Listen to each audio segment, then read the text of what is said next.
শেষ সময়ে ক্রেতাদের পদচারণায় জমে উঠেছে বিভিন্ন জেলা শহরের মার্কেটগুলো।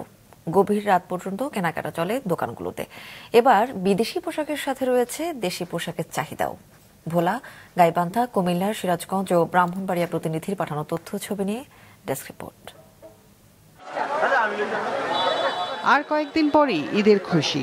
রোজার প্রথম দিকে ভোলার মার্কেটগুলোতে বিক্রি কম থাকলেও ঈদ ঘনিয়ে আসার সাথে সাথে ক্রেতারা আসছেন মার্কেটগুলোতে।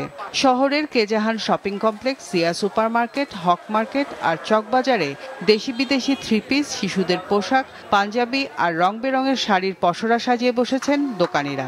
মোটামুটি মার্কেট সস্তাই আছে এখনো, আর কেনাকাটাও ভালো। জুতা কিনলাম, পাঞ্জাবি কিনলাম, কসমেটিক কিনতে এসেছিলাম।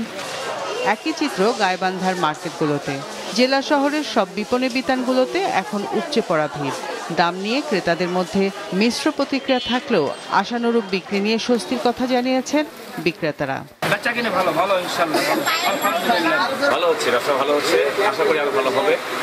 খাদি কাপড়ের তৈরি পাঞ্জাবি আর নারী উদ্যোক্তাদের ডিজাইন করা দেশি কাপড়ের পোশাক সাড়া ফেলেছে কুমিল্লার ক্রেতাদের মধ্যে। সকাল থেকে গভীর রাত পর্যন্ত মার্কেটগুলোতে চলছে কেনাবেচা।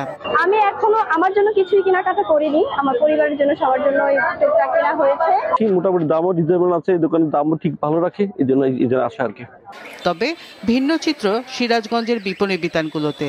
রমজানের শুরুতে বেচা বিক্রি ভালো থাকলেও এখন তা কমেছে বলছেন বিক্রেতারা। ঈদ বাজার নির্বিঘ্ন করতে জেলাগুলোতে নেওয়া হয়েছে কয়েক স্তরে নিরাপত্তা ব্যবস্থা। আনন্দমুখর পরিবেশে যেন মানুষজন ঈদ করতে পারে এবং ঈদের কেনাকাটা করতে পারে, সেজন্য আমরা বাজার যে আছে ভোলার সদর রোডে, সেই বাজার এলাকায় আমাদের পর্যাপ্ত নিরাপত্তা ব্যবস্থা গ্রহণ করেছি। আমরা 4 স্তরের পরিকল্পনা সাজিয়েছি। আমাদের পর্যাপ্ত পুলিশ ব্যবস্থা রেখেছি।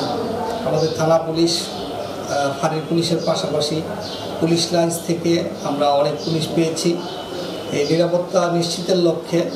শুধু বিপণী বিতান না, ফুটপাতের অস্থায়ী দোকানগুলোতে বেড়েছে বেচা বিক্রি। রওশন জাহান মিষ্টি, মাছরাঙা নিউজ ডেস্ক।